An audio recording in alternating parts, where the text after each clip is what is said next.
Facts about Too Hot to Handle. As reality TV has shown, watching attractive singles flirt, hook up, and try to find love is always interesting, but Netflix's new reality dating show Too Hot to Handle really upped the ante. Putting a group of horny commitment-phobes together at a beautiful resort, the show challenged its contestants to form meaningful relationships by implementing a ban on kissing and sex, and rewarding them with money if they're able to keep it in their pants. Of course, viewers got to see a lot go down on the series, but with only 8 episodes of lusty content, there are tons of behind-the-scenes facts about Too Hot to Handle that didn't make the cut. Behold 14 conversation starters to make you the most in-the-know person in the squad's group chat. Number 1. Thousands applied to be on Too Hot to Handle. Though the team behind the reality series reviewed over 3,000 applications during casting, creator Louise Pete said it was easy to spot who would be a fit for the show. When the casting tapes came to us, they sang they were perfect. They fit the bill in terms of their habits, in terms of their love lives, and their commitment phobia, she told Oprah magazine about the cast members chosen.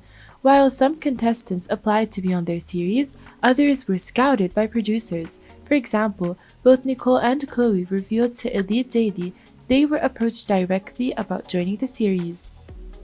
Number 2. The show was filmed in Mexico. Not everyone was 21 during filming, but they all appeared to be drinking alcohol on the show, so viewers knew the series couldn't take place in the US. It turns out, the show was filmed in Punta Mita, Mexico at Casa To's private villa. Want to stay there yourself? The sprawling compound is a mere $15,660 per night. Number 3. Chloe almost wasn't cast. I got contacted by someone on Instagram that I already knew through another TV show, and I was actually in a relationship at the time when I first met the caster, Chloe tells Elite Daily. By the time the producer messaged Chloe a second time to ask if she had any single friends who could audition, the bubbly Brit was single again and ready to join the show. The reason why I decided to go ahead with the whole process and go on the show is because I thought it would be a great way to finally meet someone and to kind of challenge myself, Chloe explains. Number 4. Cast members wanted to leave after the no-sex ban. Not everyone was thrilled to be at the retreat when Lana, the robot that watched their every move, instituted the rule against sexual touching. Nicole tells Elite Daily, "When Lana dropped our bombshell, I mean, you can see it even on camera, all our faces were just so shocked. I'll never forget everyone's hearts just dropped and people wanted to leave. But then everyone then decided, okay, we're here for a reason. Lana is going to help us overcome these issues that we all have." Number 5. The series was inspired by a scene-filled episode.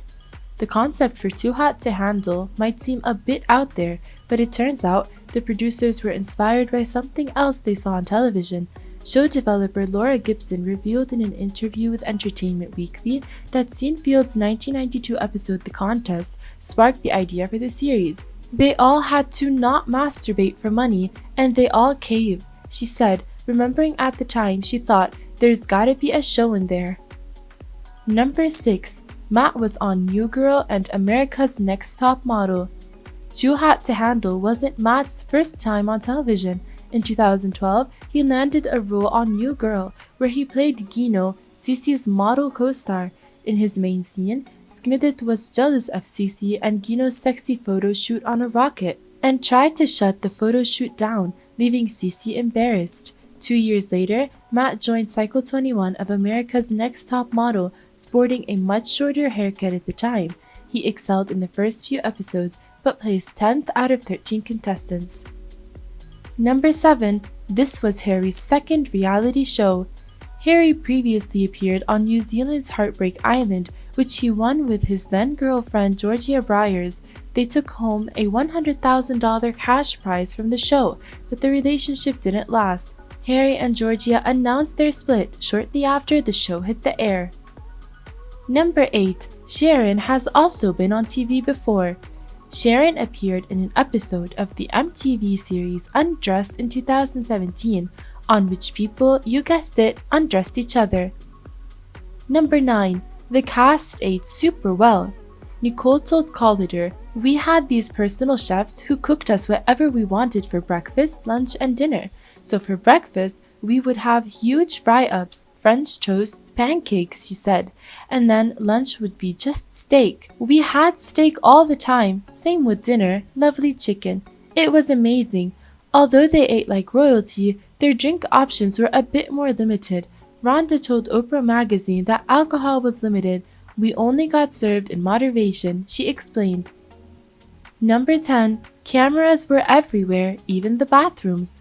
As fans know, there were some pretty tight restrictions on all sorts of sexual contact, but could Lana really see everything they were doing?